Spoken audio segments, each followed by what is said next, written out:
Il y a un seul message pour les Français. Il n'y a aucune raison d'engager des hostilités avec la France. Et pas un seul Libyen s'imaginait il y a un mois qu'une guerre serait menée par la France en Libye. Regardez des projets nombreux qui étaient engagés en Libye. Sarkozy était l'allié le plus proche de la Libye. Et par conséquent, il n'y a aucune raison d'engager un conflit entre la France et la Libye. C'est une erreur historique. Justement, que répondez-vous à la France, aux États-Unis, à l'Italie, à la Grande-Bretagne qui demandent le départ de votre père? Et puis d'abord, est-ce qu'il va partir? Le départ du guide ne changera rien, car le peuple libyen ne permettra pas à ces bandes terroristes de diriger la Libye. Si la France et la Grande-Bretagne veulent véritablement défendre leurs intérêts, il faut que la Libye soit un pays stable. Si l'Occident veut la démocratie, une nouvelle constitution, des élections, eh bien nous sommes d'accord. Nous sommes d'accord sur ce point, mais l'Occident doit nous aider à fournir un climat propice. Mais tous ces bombardements, ce soutien apporté aux groupes rebelles, tout cela est contre-productif. Mais justement, aujourd'hui, sur quelle base un compromis peut-il intervenir pour mettre fin à ce conflit? Tout le monde est d'accord sur ce point. Nous parlons avec l'Union africaine, avec l'Union européenne, et tout le monde parle de la nécessité de se débarrasser de ces groupes islamistes terroristes. On parle de période transitoire, d'élections. Nous sommes tous d'accord à ce sujet, mais il y a une question qui se pose. Comment se débarrasser de ces milices armées? Car ces milices ne peuvent pas gouverner. Et nous n'entendons que les bombes de la part de la France. Mais nous vivons ici en Libye, nous voyons les choses. Et il faut que la France et les autres pays comprennent que la situation ne changera pas, qu'aucune solution ne sera trouvée sans en référer au peuple libyen. Nous avons quotidiennement des milliers de personnes qui affichent leur soutien au guide libyen. Est-ce que vous avez vu une seule personne soutenir Moubarak en Égypte, prêt à sacrifier sa vie pour lui?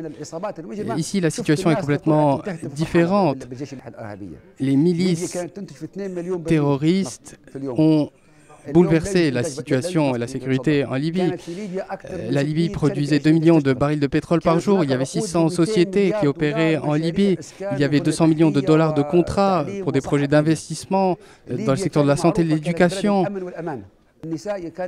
Les gens pouvaient se balader dans les rues libyennes jusqu'à des heures avancées de la nuit. Tout cela est fini. Mais qui est responsable de cela? Les responsables, ce sont Al Jazeera, le Qatar et la France. Les Qataris ont réussi à vendre l'idée selon laquelle le régime libyen était une mascarade et que la Libye était un gâteau qu'on pouvait se partager et que le pétrole libyen pouvait être distribué.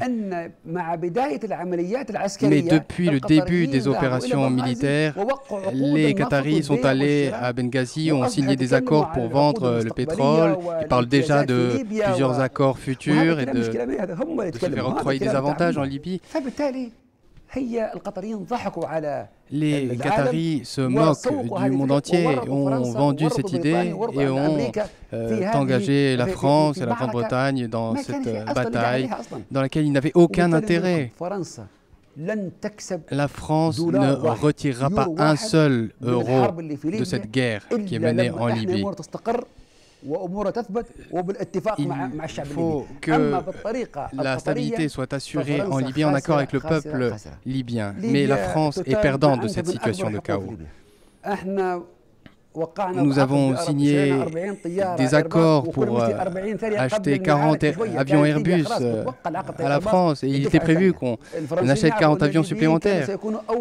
La Libye était le premier pays prêt à acheter des Rafales français. Cependant, aujourd'hui, tout cela est terminé. Qui est le perdant? Je vous le demande. Vous voulez dire que vous êtes prêt à la discussion avec la France? Nous sommes prêts à discuter même avec le diable. Mais même le diable doit savoir qu'il y a des lignes rouges. Tout d'abord, Kadhafi est une ligne rouge. Plusieurs centaines de milliers de jeunes sont morts pour défendre le colonel. Voici la première ligne rouge. Deuxièmement, depuis 70 ans, depuis 80 ans, depuis notre indépendance, en 1952, nous sommes un peuple uni. Mais à cause du Qatar de l'Occident, on parle aujourd'hui d'Est et d'Ouest en Libye. Troisième ligne rouge, la sécurité en Libye. Nous ne permettrons à personne de compromettre la sécurité de la Libye en apportant leur soutien aux groupes rebelles armés. Et les jeunes Libyens sont prêts à défendre le régime libyen. Un autre tabou est la religion islamique. Et tout le peuple libyen est présent pour défendre cette cause. Et vous savez, les bombardements sont organisés de façon à coïncider avec les prières du matin et du soir. Vous disiez que Al-Qaïda a été réactivé pour faire la guerre, mais est-ce que vous avez des preuves? Il y a beaucoup de preuves. La première, c'est par exemple le chauffeur de Ben Laden qui a été arrêté et qui était à Guantanamo. Et moi, personnellement, je l'ai fait libérer. Il est maintenant assistant d'un émir à Derna. Il y a eu Tarouni qui a été tué à Brega dans les batailles qui ont eu lieu là. Il était en Afghanistan, au Soudan. Il a été un émir d'Al-Qaïda et même Al-Qaïda l'a renié. Il y a des chefs d'Afghanistan qui ont été repérés à Benghazi et ce sont des informations que nous avons obtenues des Américains. Ce sont les Américains qui ont fourni ces informations.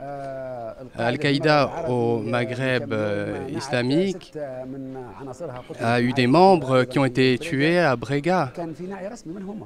Nous avons également montré des photos dans la presse, des photos de personnes recherchées par Interpol, par la communauté internationale et qui ont été montrées en Libye. À la frontière avec l'Algérie, il y a eu des batailles avec les terroristes et parmi les morts, il y avait des barbus algériens. Le gouvernement algérien a affirmé avoir saisi des armes qui appartenaient à Al-Qaïda. Nous avons des dizaines de preuves de communication interceptées. C'est un sujet qui est connu de tous.